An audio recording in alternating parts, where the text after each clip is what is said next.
रानी की कोख से पत्थर जन्मा। बात बहुत पुरानी है। एक राजा था जिसकी 4 रानियां थीं। राजा और चारों रानियों को ये दुख था कि उनकी कोई संतान नहीं थी। राजा इस विचार से अवसाद में डूबा रहता कि उत्तराधिकारी के अभाव में उसके बाद राज्य का भार कौन संभालेगा। एक दिन राजा की सभा में एक आदमी आया और उसने बताया कि अमुक स्थान पर एक ओझा रहता है जो झाड़ फूंक जादू टोना जानता है और उसके मंत्रों के प्रभाव से कई बांझ स्त्रियों को संतान सुख प्राप्त हो चुका है। राजा को उस आदमी की बातों पर विश्वास तो नहीं हुआ, किंतु उसने सोचा कि उस ओझा से मिल लेने में कोई हानि भी तो नहीं है। यह विचार करके राजा अपने साथ कुछ सिपाहियों को लेकर ओझा से मिलने चल पड़ा। सघन वन के मध्य ओझा की झोपड़ी थी। राजा ने ओझा के पास पहुंचकर उसे अपनी समस्या बताई। राजन, आपकी चारों रानियां संतान उत्पन्न करने योग्य नहीं है, किंतु आपकी 5वीं रानी से आपको एक पुत्र की प्राप्ति होगी। वह पुत्र शूरवीर होगा और आपके राज्य के लिए एक योग्य शासक सिद्ध होगा। ओझा ने कहा, किंतु मेरी 5वीं रानी तो है ही नहीं। राजा ने कहा, आपको अभी लौटते समय वन में एक अनाथ बैगा युवती मिलेगी। आप उससे विवाह करिएगा। वही बैगा युवती आपकी रानी बनकर आपको उत्तराधिकारी प्रदान करेगी। ओझा ने कहा। राजा ने ओझा को प्रणाम किया और अपने महल की ओर लौट चला। रास्ते में उसे किसी युवती के रोने का स्वर सुनाई दिया। पता करो कि ये कौन रो रहा है। राजा ने अपने सिपाहियों को आदेश दिया। सिपाही ढूंढ खोज में लग गए। अंततः उन्हें एक युवती दिखाई दी जो एक पेड़ के नीचे बैठी रो रही थी।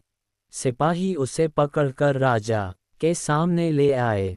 तुम कौन हो? यहाँ घने वन में क्यों रो रही हो? राजा ने उस युवती से पूछा। मैं एक अनाथ हूँ।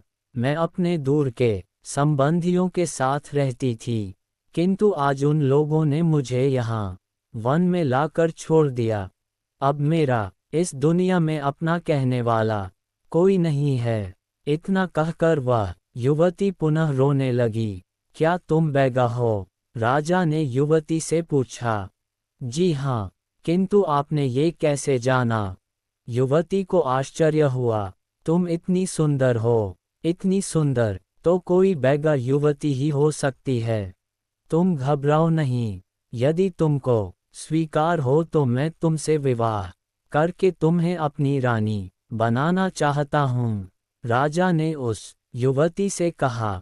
राजा समझ गया था कि ये वही युवती है जिसके बारे में ओझा ने बताया था। युवती को भला क्या आपत्ति होती? हर युवती रानी बनना चाहती है। उस युवती ने भी सहर्ष स्वीकृति दे दी। राजा युवती को लेकर अपने महल लौट आया। उसी दिन उसने बैगा युवती से विवाह कर लिया और उसे अपनी 5वीं रानी बना लिया। वह युवती बैगा रानी कहलाने लगी। बैगा रानी के आने से शेष चारों रानियों को अच्छा नहीं लगा। वे बैगा रानी से चिढ़ने लगीं। जब रानियों को पता चला कि बैगा रानी गर्भवती है तो वे चिंतित हो उठीं। उन्हें लगा कि यदि बैगा रानी ने संतान को जन्म दिया तो उन सब की अपेक्षा बैगा रानी का महत्व बढ़ जाएगा। जबकि राजा को बैगा रानी के गर्भवती होने का समाचार मिला तो वह फूला नहीं समाया। उसे लगा कि ओझा का कथन अक्षरश सत्य हो रहा है। उसे अब अपना उत्तराधिकारी मिल जाएगा। चारों रानियों ने तय किया कि बैगा रानी की संतान को जीवित ही नहीं रहने देंगी और इस बात की भनक राजा को भी नहीं लगने देंगी कि बैगा रानी ने संतान को जन्म दिया है। षड्यंत्र रचकर चारों रानियां बैगा रानी की देखभाल का नाटक करने लगीं। संतान के जन्म का समय आया तो पहली रानी राजा के पास पहुंची। महाराज, अब वो शुभ घड़ी आ गई है जब इस राज्य को भावी राजा मिलेगा। ऐसे शुभ अवसर पर आपको महल से बाहर जाकर दीन दुखियों को दान दक्षिणा देनी चाहिए।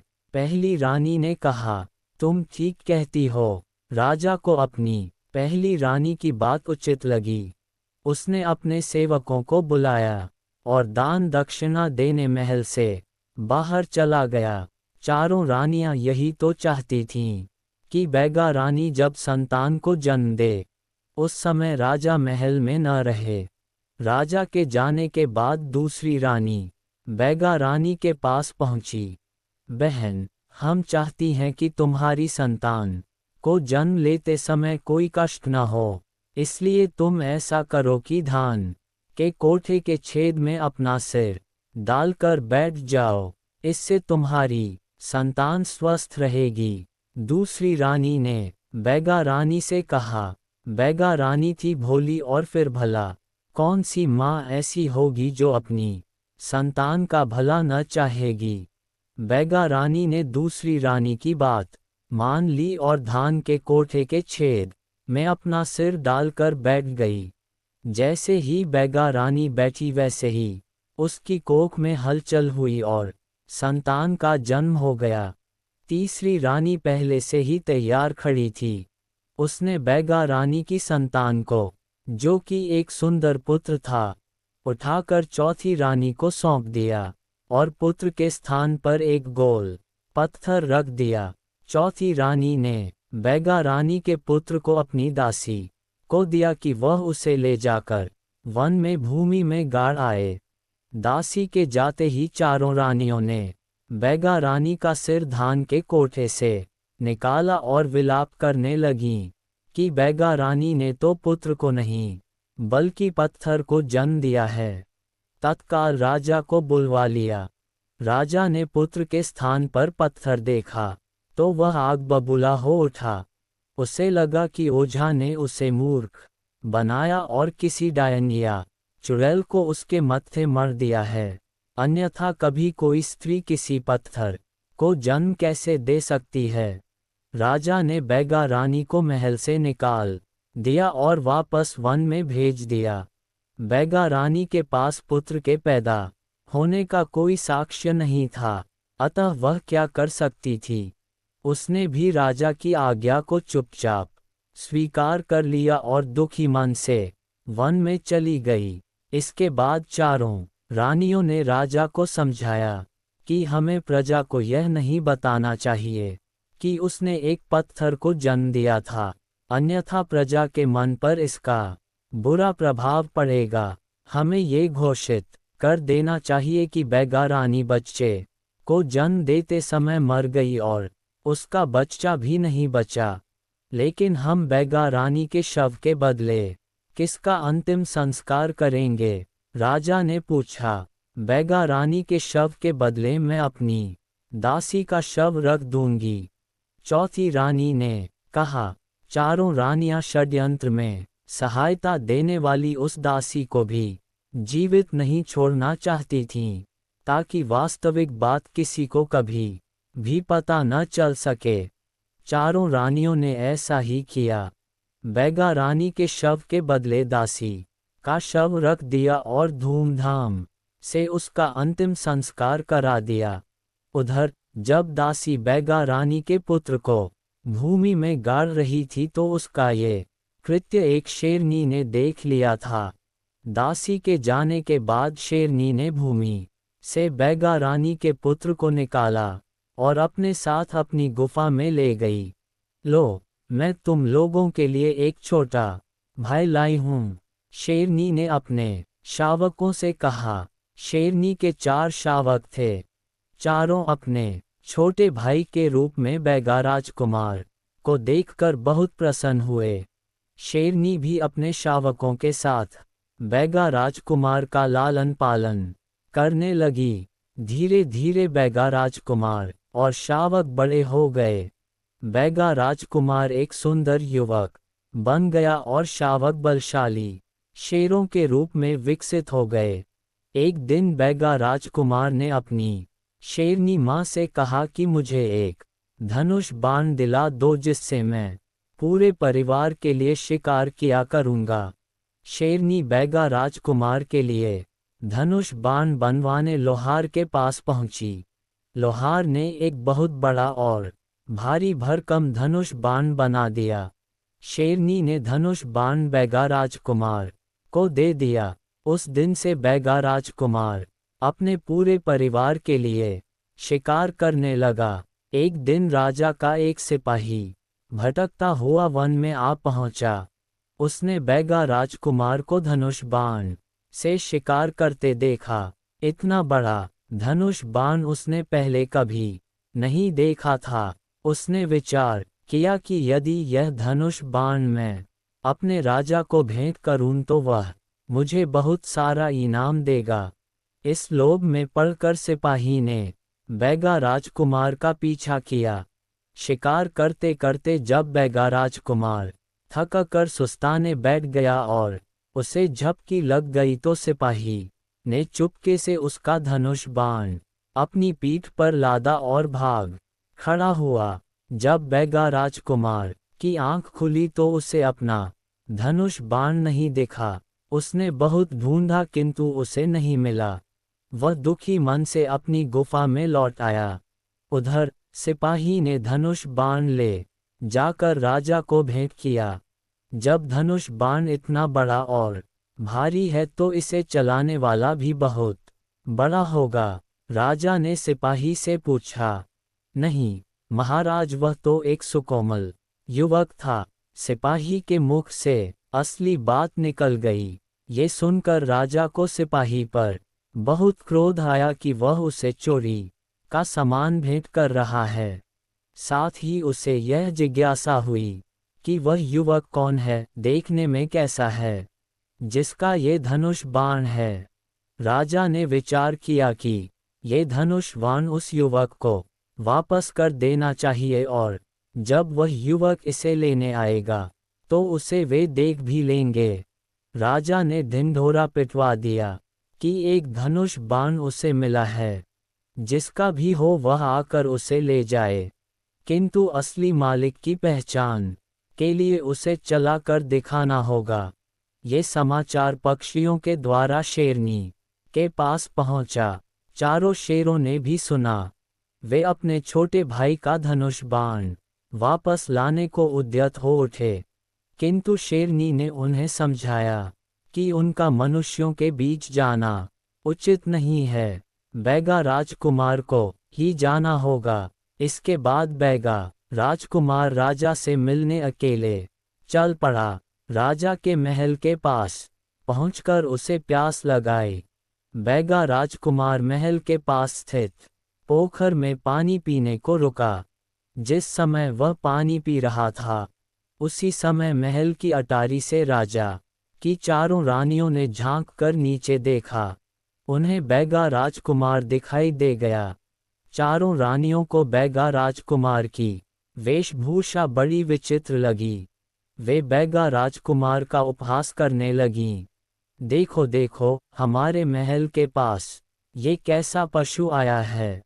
एक रानी ने बैगा राजकुमार का मजाक उड़ाते हुए कहा। हाँ, मुझे तो ये पशु बड़ा विचित्र दिखाई पड़ता है।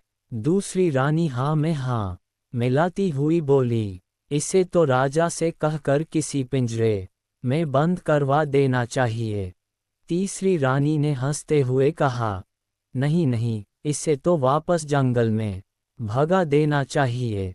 चौथी रानी खिलखिलाती हुई बोली। रानियों के ताने सुनकर बैगा राजकुमार ने अपना सिर उठाकर रानियों की ओर देखा, फिर मुस्कुराते हुए बोला, मैं पशु की तरह भले ही दिख रहा हूँ, किंतु उन रानियों से तो अच्छा हूँ जिन्होंने अपनी पांचवी रानी की संतान को पत्थर का बता दिया था।